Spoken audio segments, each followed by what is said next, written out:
We all love a good decluttering video, the perfectly folded clothes, the empty shelves, the amazing before and afters. However, behind every transformation is a side of decluttering that nobody is talking about. It's emotional, it's messy, and sometimes it feels harder than it should. And that's exactly what we're getting into today. Today, I am sharing 10 brutal truths about decluttering that nobody is talking about.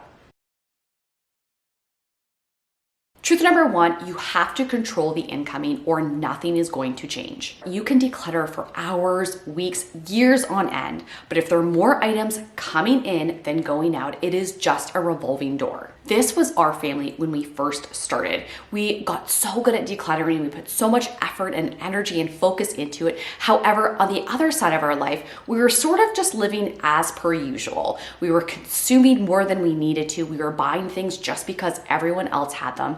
And in the end, there was more coming in than going out. For us, real change started when we focused on not just what was going out, but also what was coming in. A few years ago, I actually spent an entire month tracking exactly what came into our house. If I remember correctly, it was over 100 items in a matter of 30 days. And that didn't include any consumables like food or bathroom supplies or anything like that. So that meant even if we were decluttering 100 items every month, we were only breaking even. If we want to see real change and real progress, we have to control how much is coming in. And in my opinion, this is where the real magic happens. Truth number two is that the world never stops selling to you. The world of marketing is relentless. They don't care that you just decluttered your entire wardrobe and your bedroom and closet is feeling more peaceful and calm than it has ever felt. They still tell you that you need 3 new sweaters and you have to get the new jeans that are in style this year and that you might as well get 2 t-shirts because it's a 2-for-1 sale. Nobody cares that you just decluttered your entire bathroom and you have committed to yourself that you are using up the 4 brand new tubs of face cream that you know you have before you buy anything new. They will still tell you that you have to buy the newest one that just came out this week because it will change your life and it will make you look 10 years younger and it will revive your marriage. Decluttering is one thing, but resisting that urge to constantly accumulate is an entirely different battle. The amount of consuming that has become normal or average, in my opinion, is more than any average family can possibly manage on their own. If you struggle with overconsumption, I highly suggest trying a spending freeze. We did our first one a few years ago, and honestly, I tell people day in and day out, that is when things really changed for us. I have an entire video on our spending freeze, including lots of tips. So if you're interested, that would be a good place to start. Truth number 3 is that decluttering takes longer than we think. When we do initial consultations with new clients, potential clients, and we're in their home, they almost always say something to the effect of, I feels like I have been working on this nonstop, or just last week I spent 3 hours in here and it looks like nothing has changed. But this doesn't mean that you shouldn't try or it isn't worth it. All it means is that we need to adjust our expectations. If you have an area or multiple areas in your home that you're working on, there's a good chance you might spend an entire Saturday morning working on it and it will look visually like you've done nothing. But that doesn't mean you haven't made progress, and it doesn't mean you should not be very proud. My biggest tip for this is to focus on yearly progress rather than daily progress.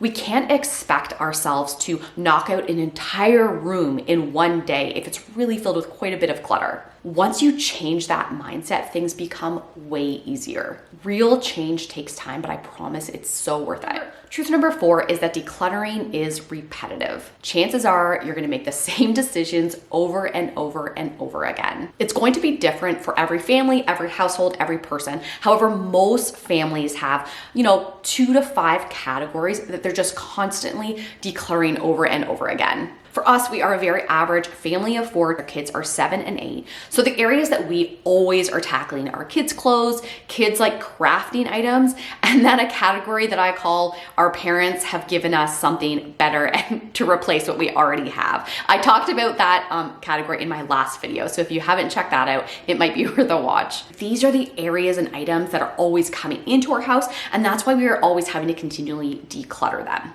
Your repetitive categories are probably going to be based on your hobbies or just like the phase of life you're in. So let's say you're really into sewing, then maybe fabric is a big area that you're always feels like you're always decluttering. Or maybe if you love home renovations, then maybe like home maintenance or home reno supplies is a big one for you. Maybe if you love cooking, it could be cookbooks that you just feel like you're constantly having new cookbooks coming in. You may also go over the same areas again and again because you're sort of working on the layers. So the first time you tackle an area, you're probably gonna choose like the easiest items, the low-hanging fruit, just something kind of get your feet in the water, get used to it, build your confidence a little bit. And then 6 months later, you might tackle that same area again and be like, oh my gosh, what was I thinking? Like this pile of jeans I haven't even touched in months. And then maybe a year down the road, you think, wow, I am like embracing this minimalist lifestyle. I know that half this wardrobe can go. This repetition might feel like you're failing or not making any progress, but that's not necessarily the truth at all. As long as we aren't consuming at a crazy rate, this repetition probably just means we are kind of living life. Truth number 5 is that most items are completely forgettable. What feels impossible to part with today, you probably won't even remember next month. If I had a nickel for every time I went into our donation station and I look at a pair of pants and I think, oh my gosh, like I totally forgot these even existed. I can't believe I wasted so much time debating about these. Knowing this doesn't necessarily eliminate the emotions that we feel while we're decluttering, but with practice, it helps build our confidence that life will carry on without all of this stuff. And what I've also learned that getting rid of the stuff doesn't make us lose all these most special memories, which I think is a lot of what we're scared of sometimes. When my dad died a few years ago, I brought home a ton of his stuff, a lot of his clothes, his books, a bunch of his stuff. And over time, I have slowly got rid of the majority of it.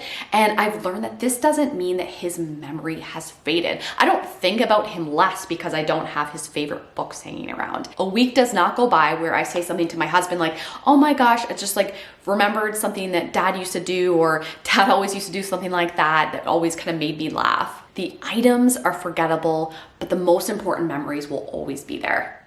Truth number 6 is that you might never be in the mood. If you are waiting for the mood to strike where all of a sudden you're like, I just can't wait to tackle those 6 boxes of paperwork that are in my basement, chances are it might never happen. Sometimes you just have to force yourself to start. And most of the time, that is by far the hardest part. Those first few boxes, just kind of pulling the trigger to get started. As I've said before, and I will always say, is that, these decluttering chores that we have in our head, they're built up in our minds like they're gonna be so much worse than they actually are.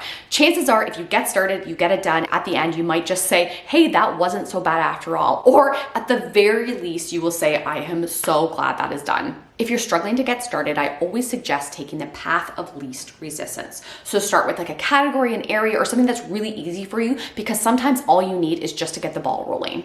Truth number 7 is that we have to let go of perfection. Those after photos of beautifully curated, organized spaces on Pinterest and Instagram and anywhere on the internet are enough to make anyone crazy. When it comes to a decluttered, organized, functional home, looks don't always matter. From all the homes we have worked in, having the right amount of something and having simple routines that foster this clutter-free home are way more important than having the latest acrylic bins and like custom labels and everything looking perfect. I also find that comparing our homes to ones on the internet almost always makes us feel sort of lacking, which in turn makes us want to crave to buy new things to make our houses look like that, which if the goal is decluttering, then like what the heck? When we are working on a client project and we are overhauling and organizing a specific space, we spend 80 to 90% of our time on that project just decluttering, sorting through the items, deciding what to keep, packing up donations, dropping them off, hauling out the garbage. That is like the real, honestly, most of the work. The part of choosing bins, adding labels, deciding where things can go, that takes up a small portion of our project. Because the thing is, once we get rid of all the clutter, we are left with only our, most important, most beautiful, most treasured items, most functional items. And therefore, organizing that becomes kind of easy. Truth number 8 is that decluttering is never ending. And this is coming from someone who really focuses on not bringing in a lot of stuff. Unless you move to the jungle and, only wear a loincloth, you are going to have stuff coming into your house. It is inevitable. Life changes, we change, stuff comes in, stuff goes out. But on the bright side, once you automate the process of decluttering and letting things go, it becomes actually pretty easy. The part to remember here is that this is going to go on forever. So getting good at it and setting up a routine that sets you and your family up for success is absolutely, without a doubt, worth the effort.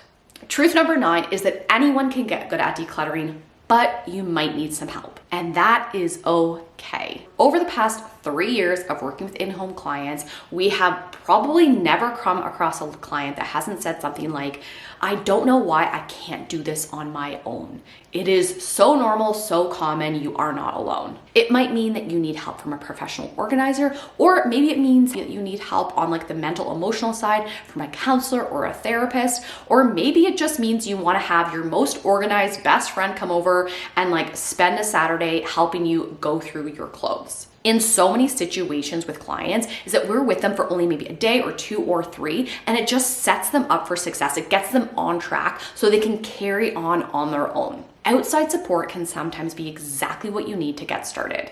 Truth number 10, the final truth, is that decluttering can change your life in ways you never expected. If you really truly commit to this idea of clearing out the chaos and clearing out the clutter and resisting that urge for constant consumption, there is a good chance your life is going to change drastically. I started this whole crazy journey nearly 7 years ago with a pile of maternity clothes that I wanted to get rid of. Next thing I knew, I looked up and I didn't even recognize my life anymore. We have more time, more freedom, more money, and less stress and pressure. And it is simply glorious. The truth is, decluttering is less about tidying our home and more about rewriting our lives. You're not just clearing spaces, you are creating room for the next version of you. If clutter has been on your heart lately, I highly suggest starting your decluttering journey today. You will not regret it.